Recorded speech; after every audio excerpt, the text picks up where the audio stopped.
Casa Cason, profumi e sapori in una fetta di Veneto. Bentrovati al meteo.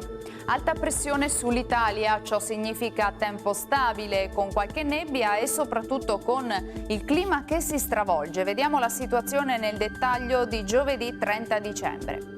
Sul Veneto sarà asciutto ovunque, sulle zone montane e pedemontane ampio soleggiamento. Nubi basse, foschie e nebbie in qualche fondovalle prealpino durante le ore più fredde. Stesso scenario in pianura, dove al mattino e dopo il tramonto avremo nebbie estese, solo in parziale dissolvimento durante le ore centrali.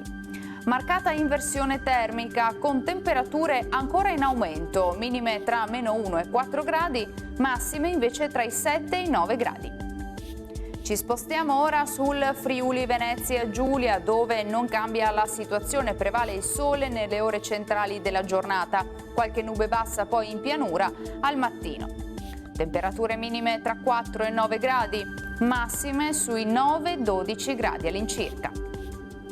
Infine diamo uno sguardo al Trentino Alto Adige, tanto sole ovunque anche qui, salvo per qualche piovasco sui settori alpini di confine al mattino.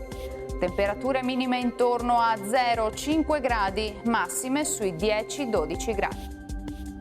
Dal meteo di Antena 3 per ora è tutto, grazie per l'attenzione e arrivederci.